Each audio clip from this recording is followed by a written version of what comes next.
The call came while I was still sitting at my old desk, the one they hadn't cleared yet. Her name lit the screen. My wife, CEO, judge and executioner. "You should reflect," she said. Her voice was polished, corporate calm. 3 weeks, that's enough time. Behind her words, I heard him, the intern, laughing softly. I stared at the glass wall of the office I'd built from nothing. My reflection looked thinner, not broken, just edited, like a version of me she'd decided to delete. "I did reflect," I said. She exhaled, relieved. "Good. Then we can talk about your future." Our future, she meant, the one where I was no longer in it. I ended the call without answering. The silence afterward was surgical. I opened the envelope in my drawer. 2 sets of papers, one for the company, one for the marriage. I'd been carrying them for days, like a concealed weapon. Not to hurt, to end.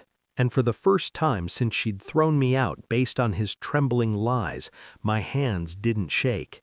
She said I'd intimidated him, that I'd threatened his career, that I'd sabotaged his work. The intern cried in the boardroom, soft voice, wet eyes. A performance worthy of a standing ovation. She didn't look at me when she voted me out. That was the first betrayal. The second came later, quietly, at night, when she stopped asking where I slept. I replayed everything in my head. Meetings that ran late, texts she tilted away from me, the way she started defending him before I ever accused. I told myself I was paranoid, that love meant trust, that ambition sometimes makes enemies. But doubt is patient. It doesn't scream. It waits.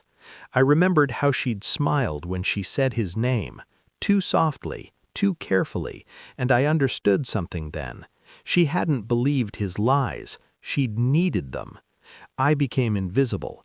That's the advantage of being fired quietly. People stop watching you.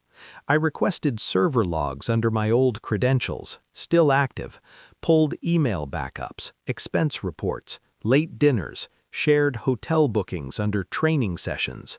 I watched security footage on a borrowed laptop, saw them leave together, always careful, always just close enough.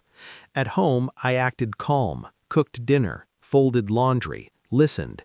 Inside, something sharp was forming, not rage, precision. I didn't confront, didn't accuse. I waited, because the truth doesn't need force, it needs timing. The intern's HR file arrived last. Complaints, patterns, 3 companies, same story, accusation, promotion, affair. I printed everything, laid it out on the table. When she came home, I slid 1 page toward her. No words. Her face drained, hands trembling now, hers, not mine. "It's not what you think," she whispered. I nodded. "I know." That broke her. She cried, explained, reached. I stayed seated, cold, still. I handed her the second envelope. She opened the divorce papers first, then the resignation letter, effective immediately, from both roles. "I already submitted them," I said. "Board approved." Her mouth opened, closed. The intern's name hovered on her lips like a prayer she knew wouldn't work. "You planned this," she said.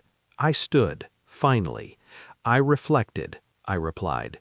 She screamed when she realized what she'd lost. Not me, control.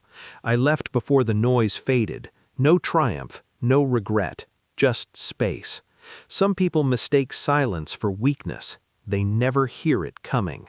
I did not win her back. I did not destroy her. I simply stepped out of the lie she built and took the truth with me. That was enough.